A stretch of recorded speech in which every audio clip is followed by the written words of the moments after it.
guys ready? Great. Good afternoon, everybody. How are we? Good to see you all. I have a few announcements off the top today. On April 14th, President Trump will welcome President Bukele of El Salvador for an official working visit here at the White House. They will discuss El Salvador's partnership on using their Supermax prison for Tren de Aragua and MS-13 gang members, and how El Salvador's cooperation with the United States has become a model for others to work with this administration. On April 17th, President Trump will welcome Prime Minister Giorgia Meloni of Italy for an official working visit at the White House as well.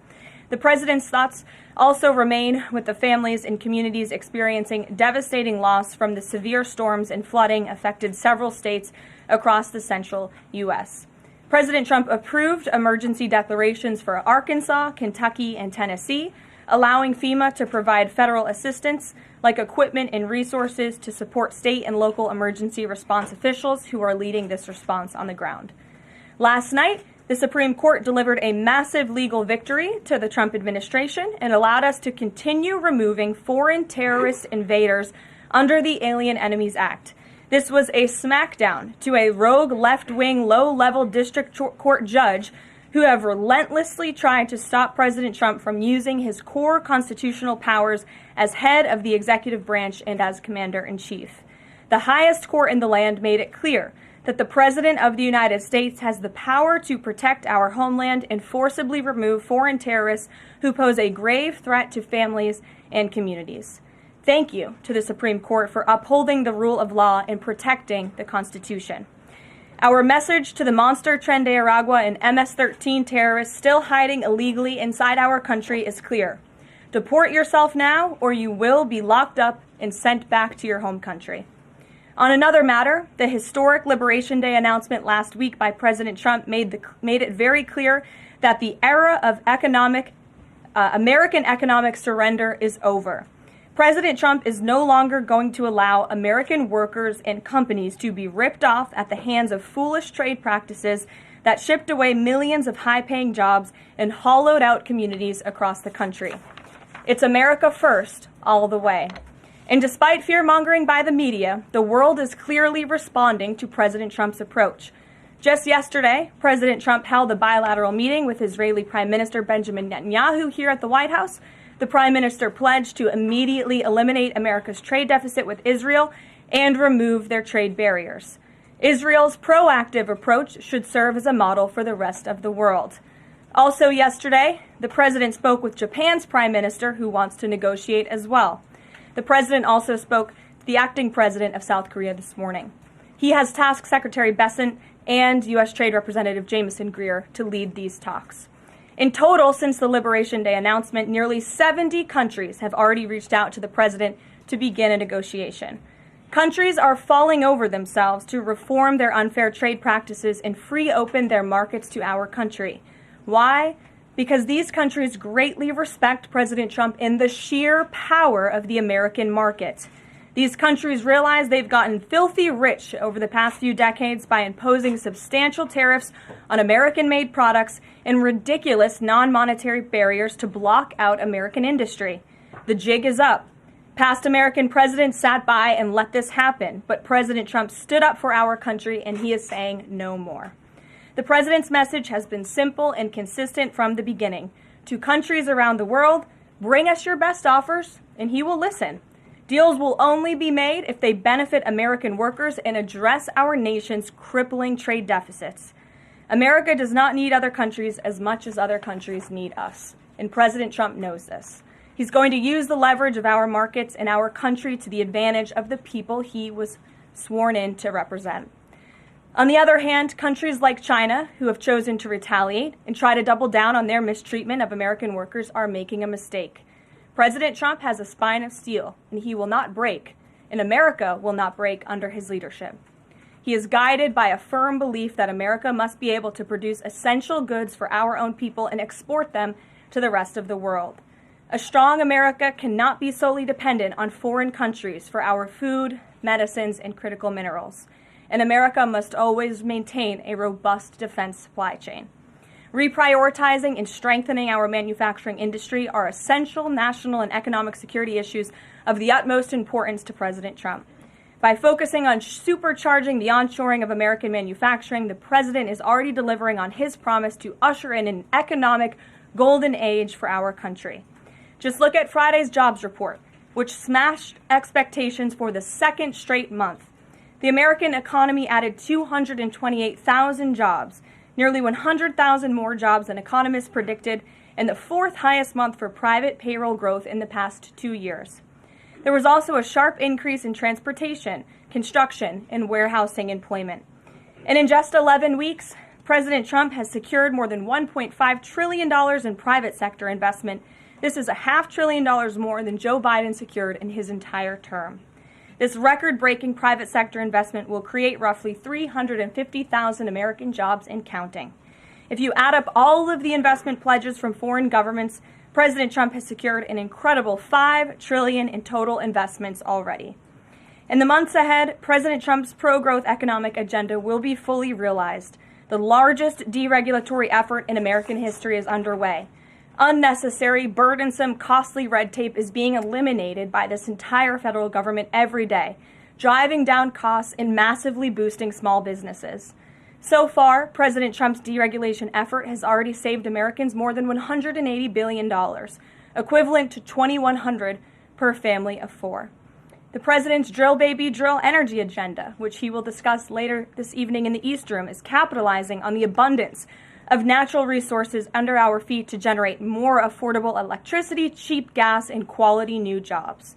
All of this will combine to end the Biden-imposed cost of living crisis that's absolutely crushed American families.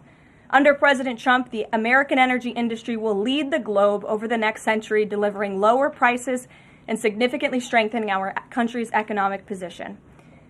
At the president's direction, Republicans in Congress are working quickly to pass one big, beautiful bill, which will also include the largest tax cut in American history. As President Trump has said, the House must pass this budget resolution quickly. Here in our new media seat today, we have Jasmine Wright, the White House reporter for Notice. Notice is a nonprofit and nonpartisan news site which launched in early 2024. They've gained millions of readers across the country since.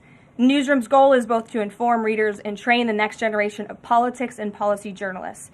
They also partner with state newsrooms and to give local communities more knowledge of what their representatives are doing in Washington, D.C. With that, please kick us off, Jasmine. Thanks so much, Karoline. A couple questions for you. The first one being, can you explain the White House's evolution from this is not a negotiation on tariffs to countries should pitch us and start negotiations on tariffs? Sure. As the president said yesterday, Jasmine, both things can be true at the same time. And it is a non-negotiable position that the United States has faced a national security and economic crisis because of the unfair trade practices by countries around the world.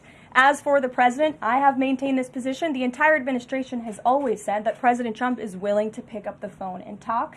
And the president met with his trade team this morning, and he directed them to have tailor-made trade deals with each and every country that calls up this administration to strike a deal and listen. And each and every one of these trade deals should be tailored and unique based on that country's markets, based on that country's exports, the imports here in the United States of America. What makes the most sense for the American worker and for our industry? The president is focused on putting America first. So was the evolution not factored in or determined by kind of the tumult in the stock market? Was that not a part of the consideration to start making these negotiations and deals? Again, I would reject that there was an evolution. On day one, we had said that the president will always pick up the phone for other nations and other companies that call this administration. The president always has a listening ear, and it's a non-negotiable fact that America has faced a national security and economic crisis for many decades, and President Trump is just the first to address this. And then my last question, how will negotiations change how much revenue the White House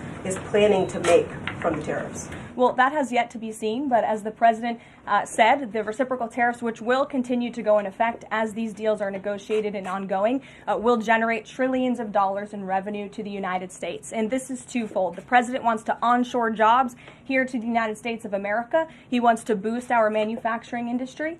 He also wants to tackle these crippling deficits with almost every single country around the world. Jackie. Thanks, Karoline. The Treasury Secretary, Scott Bessent, warned that some of these negotiations might take up to months, that we could be doing this through April, May, and into June. And then you had Kevin Hassett say it's going to take a lot for the president to put his signature on the line, because he wants to make sure there's a good deal for America. Is the president operating on any sort of a timeline or deadline where he wants this completed by?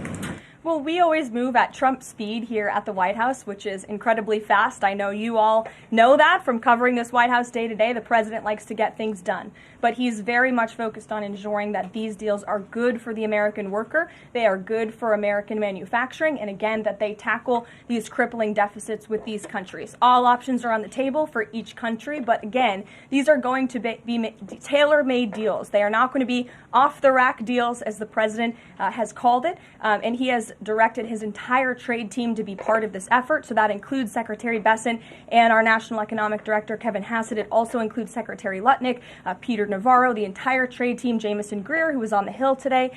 Everybody who was involved in this incredible, fair, reciprocal trade agenda will continue to be involved in negotiating these deals. And then yesterday, Goldman Sachs put out a research note. It put the odds of a recession at 45% within the next 12 months, up from 35%. But Peter Navarro guaranteed last night no recession. Does the president agree with him on that? I know that the president in the past has been leery of making definitive statements on that. I can speak for the president, and I can speak for the optimism that he sees in our economy every day. Again, when you talk about the massive deregulatory efforts that are happening across the board, when you talk about how oil prices are down, gas prices are down, egg prices are down, we're cutting costs for the American worker, for the American consumer. We also see trillions of dollars of investments pouring into this country every day, and we're working hard now on the tariff side of the president's economic agenda. But don't forget, the next side of this is tax cuts, and we're counting on Capitol Hill to get those done, the largest tax cuts in history. Does that mean that without those tax cuts coming through, that the likelihood of a recession is greater? No, that's not what I said. I'm just saying be mindful of the whole of government economic approach that this administration is taking every day. Sure. Go ahead.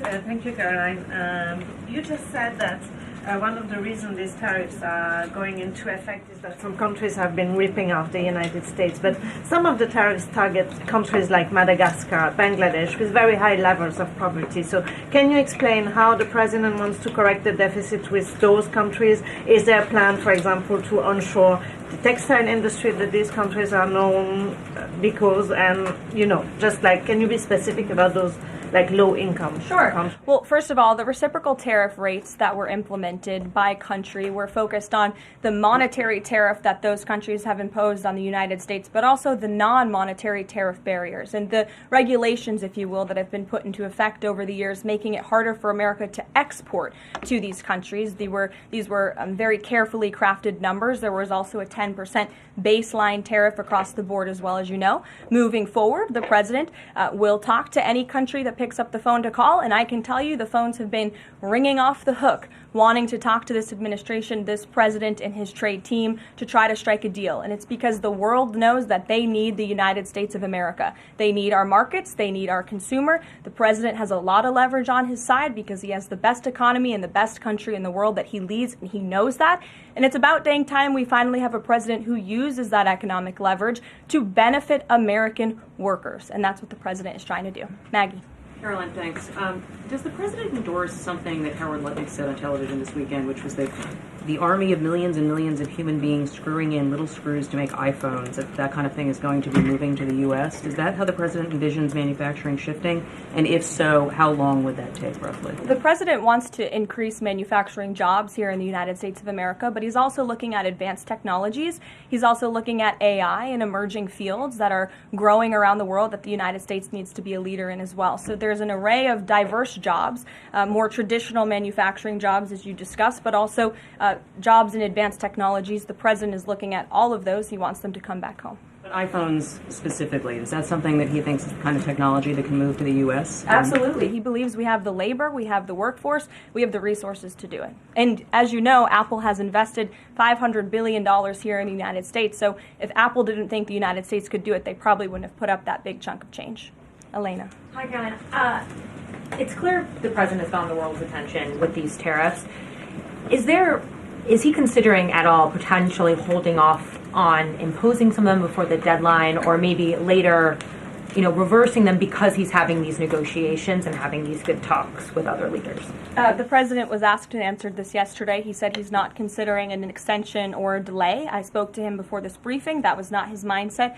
He expects that these tariffs are going to go into effect. And you said something very important, Elena, in your question. You said the president has captivated the attention of the world. Absolutely he has. And it's about time we have a president in the Oval Office who is putting the world on notice and is putting the American people first, and again, is using the leverage of the United States to negotiate good trade deals. Just a quick follow-up. Sure. There's been some public sparring between Elon Musk and the president's trade advisor, Peter Navarro, on some of these tariffs. Musk actually referred to Navarro today as being, quote, dumber than a sack of bricks.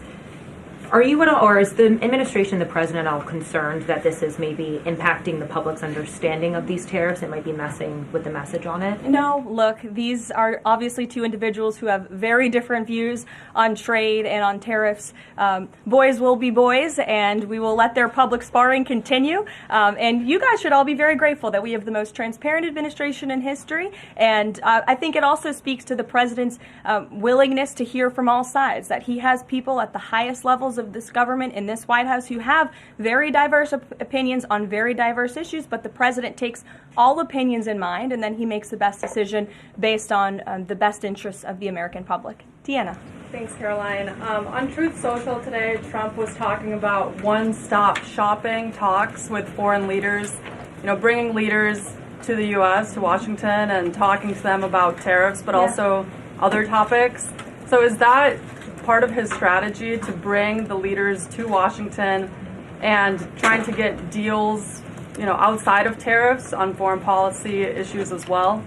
I think the president, again, is going to have a custom, tailor-made approach to each and every country. And if that means discussions of foreign aid, of our military presence in these countries, how those troops are paid for, come to the table, that could be part of the negotiation in these economic negotiations. But it's the president's economic team who will be leading these. These are tariff and trade negotiations. And yes, they will be one-stop shopping for each and every country. They will be, as the president said again, tailor-made, not off the rack, to each and every country based on America's needs. Can you confirm? How are you? Thank you so much, Carol from Lindsay TV. So President Trump has designated Tren de Aragua as a foreign terrorist organization and deported its members while also moving to restrict Venezuela's oil exports. Is the administration preparing additional military or economic actions against Venezuela and the Maduro regime? And my second question is about Supreme Court Justice Amy Coney Barrett. Is the administration have a comment on her decision to go with the liberals and go actually with the Tren de Araguas? This is the same justice that actually sided against January 6th hostages last year. So is the administration have a comment? Are they disappointed in Supreme Court Justice Amy Coney Barrett? To your first question, I don't have any actions to read out in terms of Venezuela. The president has imposed secondary tariffs on the Maduro regime and on Venezuela in the form of oil, which is obviously going to have a crippling effect on the Maduro regime, and that's the intended effect of this administration. As for the justice you mentioned, as for the Supreme Court, we've made our feelings very clear. We believe this was a massive victory. Certainly, we wish this was a 9-0 decision because we firmly believe that the president was well within his constitutional authority, and the Supreme Court made that very clear last night, and they put Judge Boasberg in his place. We called on the Supreme Court to rein in these judges who are acting as judicial activists, not real arbiters of the truth and the law, and that's exactly what we saw the Supreme Court do yesterday. Christian. Thanks, Caroline. Now that the president's reciprocal tariffs are here, going into effect tomorrow, what's the status of the ERS? When will they actually start collecting revenue? And will that be nested under CBP or somewhere else entirely? It's something Secretary Lutnick has taken up, so I defer you to the Department of Commerce, but it's something that he and the president believe quite strongly in, and it's a promise that they intend to keep to the American people. Real quickly, can you explain why the president opted to send Secretary Hegseth to the dignified transfer last week instead of attending himself? Sure. The Secretary Hegseth was there to represent the administration. The president has expressed his condolences to these families, as have I from this podium. Shelby. Thank you. The president's trade representative this morning told senators that the president does not intend on carving out exemptions for products and companies when it comes to tariffs. But would the administration consider changing that stance should bankruptcies begin among U.S. companies who are dependent on China trade? I won't get ahead of the president on any exemptions or his decision on that. I will leave that to him. But again, we're looking at this country by country and based on the needs of the American people and the American workforce. And one more, can you walk us through how this specific tariff plan was decided on and which advisor came up with it? The reciprocal tariff plan? Yes. It was a plan that was discussed by the president's entire trade team over the course of many, many meetings, and the president ultimately decided on which way to go. A few proposals were given to the president. There was debate and discussion, and the president made his decision. And as you've seen very publicly, the entire trade team is on board with this plan and the negotiations that will ensue because of it. Sure. Caroline, on Iran, and given what's going to be happening on Saturday, what exactly is the current administration doing to stop Iran's funding of terrorist aggression worldwide that the previous administration wasn't doing? Well, first of all, when it comes to Saturday, I won't get ahead of the president. He has said there will be direct talks with Iran on Saturday. I won't further any details from this podium for obvious reasons, security reasons. It will, provide an update as we always have. However, when it comes to Iran, the president has reimposed crippling sanctions on the Iranian regime, and he's made it very clear to Iran they have a choice to make. You can strike a deal with the president, you can negotiate, or there will be hell to pay. And as the president said yesterday, if they don't choose to move forward with diplomacy and a deal, which is the direction we do see them headed in, there will be grave consequences to pay. The back row. Thank you, Caroline. On the president's threat yesterday on social media to increase tariffs against China by an additional 50% in response to their retaliation, has he signed anything in terms of an executive order, any documentation around that? Will that additional 50% go into effect tomorrow? They will be going into effect at 12:01 a.m. tonight, so effectively tomorrow, yes. Work on that today? Of course, as always. To the gentleman in front of you, because that's who I originally called on. Go ahead. Over the weekend, President Trump said that he would be willing to have U.S. citizens deported to El Salvador with the cooperation of President Bukele. How would that work legally, and how many people would potentially be available for that operation? So the president has discussed this idea quite a few times publicly. He's also discussed it privately. You're referring to the president's idea for American citizens to potentially be deported. These would be heinous, violent criminals who have broken our nation's laws repeatedly. And these are violent, repeat offenders in American streets. The president has said if it's legal, right? If there is a legal pathway to do that, he's not sure. We are not sure if there is. It's an idea that he has simply floated and has discussed very publicly as in the effort of transparency. Reagan. Thank you, Caroline. There's been more reporting coming out now about President Biden's decline while in the White House. Is the White House considering releasing the audio of Biden's interview with Special Counsel Robert Hur to the public, which the former president had previously blocked?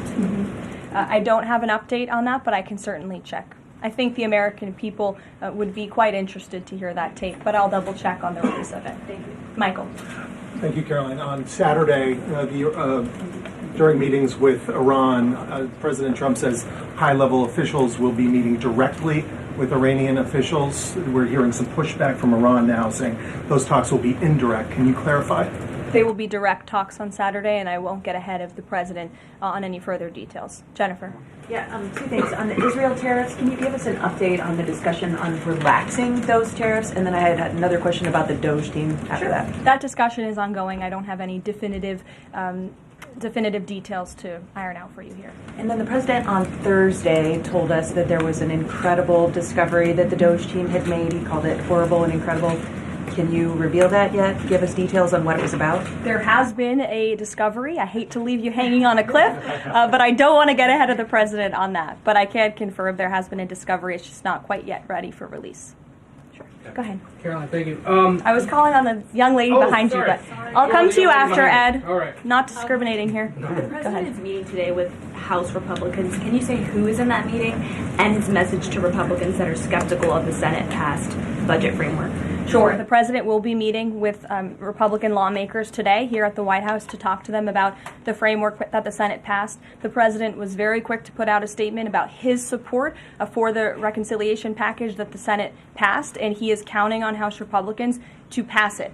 The Republicans received an overwhelming mandate from the American public to govern. We have an extraordinary opportunity. There are key promises that the president made to the American people in this bill: tax cuts, securing the border, deregulation, unleashing the might of American energy. These are good things for the American people. The president wants to see this get done, and that's why he's engaging with lawmakers today. Just a quick follow-up on tariffs. Kevin Hassett said today that the administration is prioritizing talks with Japan and South Korea, other trading partners. Are there other countries on that list that you guys can name publicly that you're having serious discussions with? Sure. As you have heard from various administration officials, myself included, there have been nearly 70 countries that have reached out to the administration last time I checked. But again, I hear the phones are ringing off the hook. There are foreign leaders who want to fly to Washington tonight and get on a plane to negotiate with this country, which shows you the leverage that the president is using. It shows you the rest of the world needs the United States of America to do business with. Israel, obviously, yesterday you heard a public statement from Prime Minister Netanyahu. The president has detailed his calls with the leaders of Japan, in South Korea. We are going to prioritize our allies and our partners around the world first when it comes to these negotiations, and the trade team will be divvying them up again to make tailor-made trade deals around the world. Ed, go ahead. As promised. Yes, thank you. You mentioned the 70 countries or so. I'm curious, though, under what conditions at this point would President Trump talk to President Xi about tariffs? Look, I just spoke to the president about this, and he believes that China wants to make a deal with the United States. He believes China has to make a deal with the United States. It was a mistake for China to retaliate. The president, when America is punched, he punches back harder. That's why there will be 104% tariffs going into effect on China tonight at midnight. But the president believes that Xi and China want to make a deal. They just don't know how to get that started. And the president also wanted me to tell all of you that if China reaches out to make a deal, he'll be incredibly gracious, but he's going to do what's best for the American people. So China has to call first? The Chinese want to make a deal. They just don't know how to do it. But the president will be implementing these 104% tariffs on China tonight. And under what conditions might he consider lowering tariffs on China at this point? It would be imprudent of me to tell you those conditions here from the podium. Sure, Gabe. Thanks, Caroline. With regards to the Supreme Court ruling on the Alien Enemies Act, you're right, it was a win for the administration, but the justices also said that deportees are entitled to due process. Does the administration agree with that? That's not quite true, Gabe. They said that they are entitled to a habeas petition, and we are going to continue to comply with the law, and we are wholly confident that every single person that has been deported under the Alien Enemies Act, every person that will continue to be deported under the Alien Enemies Act qualifies for that deportation. NBC News is reporting that the administration is considering drone strikes on drug cartels in Mexico. We're citing several officials. This morning, Mexico's president was asked about that, and she said that we reject any of those actions. Your response? I saw that reporting. I don't want to confirm it from this podium. I don't want to comment on it because I'm not sure, but I would defer you to the National Security Council. So you haven't confirmed the report, but with Mexico's president saying that she rejects any of that, what would your response be? How is the relationship then between Mexico's president and the White House right now over targeting drug cartels? Well, first of all, the relationship between President Sheinbaum and President Trump is quite good, and I think both world leaders would tell you that. The president has been engaged directly with President Sheinbaum on a number of different topics, particularly when it comes to clamping down on the Mexican drug cartels, on clamping down on illegal immigration, human trafficking, drug trafficking through our southern border. She's taken significant steps towards doing that, but as for that specific report, again, I'm not going to comment. Caroline, two questions on trade. First, as a part of these negotiations, is it possible for countries to lower their tariffs below that 10% bare minimum that's been set? Again, I'll leave that to the president to make those determinations, but I can tell you that 10% universal baseline will go into effect as these negotiations are ongoing. Got it. And then what is your thinking just as far as low labor cost countries? Like if you've got a country like Vietnam that wants to negotiate, but obviously they have some advantages in terms of trade, in terms of the people there are not paid as much as American citizens. What is kind of the thinking? Can they still achieve a good kind of trade outcome with the United States? Well, again, you're right to point out that different countries have different labor markets. They have different skills, if you will, different resources, and the president is going to take all of that into account. His team will take all of that into account when they're negotiating these deals. I do just want to point out one thing, that the president, everybody in Washington, whether they want to admit it or not, knows that this president is right when it comes to tariffs and when it comes to trade. In fact, Democrats have long said that the United States of America has been ripped off by the countries around the world. They just don't want to admit it now because it's President Trump who is saying that. In June of 1996, Nancy Pelosi spoke on the House floor. She urged her colleagues at the time to fight against the status quo trade policies that had contributed to America's trade deficit with China.